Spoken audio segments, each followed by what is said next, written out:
Plan की policy. अब मैं आपसे बात करूँ, देखो बड़ा बिजनेस कौन कर पाएगा, बड़ा पैसा कौन कमा पाएगा, जिसके पास लोग। उदाहरण दूँ आपको, टाटा मर गए, इस दुनिया में टाटा आज नहीं है, क्या उनकी कंपनियां मर गई? नहीं, वो कंपनी आगे चल रही है। जितना टाटा ने टाइम में पैसा कमाई थी, उससे ज़्यादा पैसा कमाएंगे आने वाले टाइम में। उसका रीज़न है उनके लोग बहुत। मुकेश अंबानी के पिताजी कौन थे? धीरू भाई अंबानी। वो इस दुनिया में नहीं है, काम आज भी चल रहा है, लेकिन कंपनी आज भी चल रही है, उससे ज़्यादा टर्नओवर करती आज से धीरू भाई अंबानी के टाइम में करती थी। इसका रीज़न क्या है? इसको हम बोलते हैं लेवरेजिंग। जिस आप अकेले काम करो, मान लो मैं अकेला काम करूँ, मैं टीचर हूँ, मैं डॉक्टर हूँ, अगर मैं डॉक्टर हूँ, मैं जब पेशेंट देखूंगा उस दिन पैसे कमाऊंगा। अगर मैं 10 दिन की छुट्टी में चला जाऊँ, क्या मेरे पास पैसे आएंगे? अगर भाई नहीं आएंगे। उसका रीजन है मैं अकेला काम कर रहा हूँ। मैं डॉक्टर हूँ, मैं प्रोफेसर हूँ, मैं कुछ भी हूँ, समझ में आ गया। मैं वकील हूँ, बहुत क्वालिफिकेशन चाहिए, सीए हूँ, बहुत क्वालिफिकेशन चाहिए। काम करूंगा तो पैसा आएगा, काम नहीं करूंगा तो पैसा नहीं आएगा।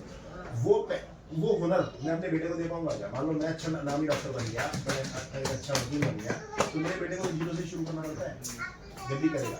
लेकिन हमारे कुछ काम ऐसे हैं जिसमें आप जिसको बोलते हैं लेवरेज, जिसके बाद लोग ज़्यादा, उसके बाद पैसे ज़्यादा। उदाहरण देता हूँ, हम वैसे बताते थे भाई, आप अगर किसी गड्ढे को खोदने में मान लो 3 मजदूर काम कर रहे हैं, 5 मजदूर काम कर रहे हैं, उनको लग रहा है 1 दिन। अगर वहाँ पे 20 मजदूर लग जाए तो वो काम हो सकता है 2 घंटे 3 घंटे में खत्म हो जाएगा, क्योंकि लोग बढ़ गए तो काम जल्दी खत्म हो जाए। तो ज़्यादा लोग मतलब ज़्यादा पैसे।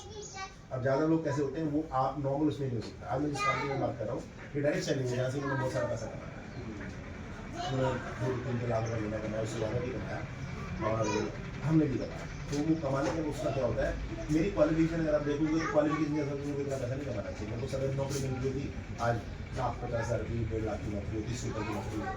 लेकिन अगर मैं बात करूँ आज से 2009 में, तो मैं 2 लाख रुपये महीना कमाया, 2 लाख रुपये महीना उस टाइम पे। तो रुद्रपुर में अगर मैं प्लॉट लूँ 2009 में, तो कम से कम 200 गज का प्लॉट आता था 2 लाख रुपये में, इतना रकम की वैल्यू। लेकिन आज में मैं बड़ी बाजार जब आप देखोगे 10-12 हज़ार रुपये का हर जगह पे। और ये दुनिया जो चलती है ना वैसे, ये एनर्जी के अलावा किसी चीज़ से नहीं। आपके शरीर में जब तक एनर्जी है तभी तक आप ये कहोगे, आप बोला जाएगा जीवित भी हैं।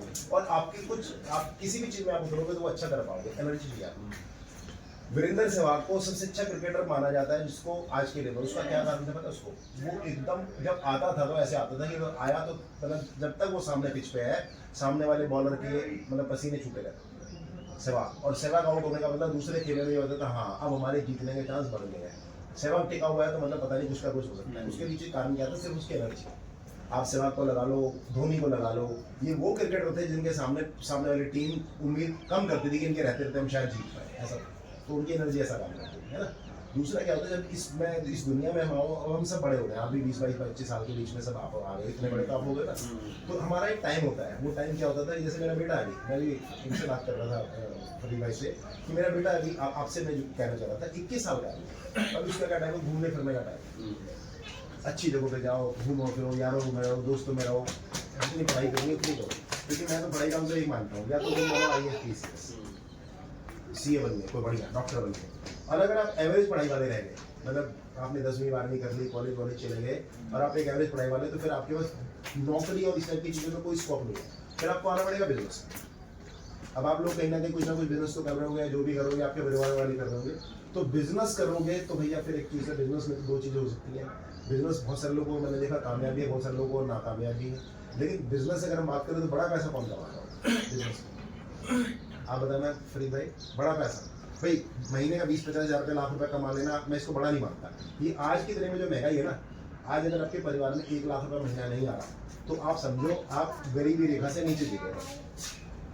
लाख रुपए से नीचे से आप गरीबी रेखा से नीचे जिंदगी जी रहे हो। लाख रुपए का मतलब आप ठीक ठाक जिंदगी जी रहे हो, अच्छी जिंदगी नहीं जी रहे, मजेदार जिंदगी नहीं जी रहे, ठीक जिंदगी जी रहे हो, अपनी जरूरत की चीज़ें आप पूरी करते हो। लेकिन लाख रुपये आपको आज चाहिए। आज किसी भी भारतीय परिवार को जिंदा रहने के लिए, ठीक ठाक हालत में रहने के लिए लाख रुपये मिलना चाहिए।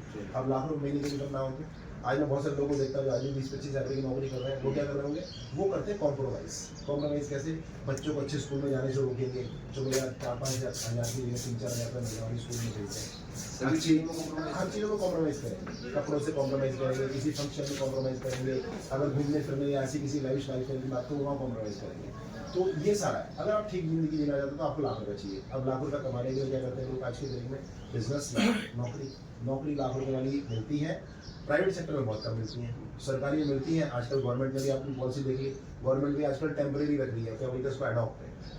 आपको 4 साल 5 साल 6 साल आप टेम्परेरी उस पर रहोगे कॉन्ट्रैक्ट बेसिस पे, फिर कहीं जाकर उनमें से कुछ लोगों को पक्का करती है, मैं तो नहीं करती। गवर्नमेंट की पॉलिसी भी बदलती है, क्योंकि गवर्नमेंट में क्या खर्चे ज़्यादा करने पड़ते थे, सरकारी नौकर काम नहीं करते और गवर्नमेंट का नुकसान ज़्यादा होता है, तो गवर्नमेंट ने जो प्राइवेट लोगों को रखना शुरू किया, ठेके पे।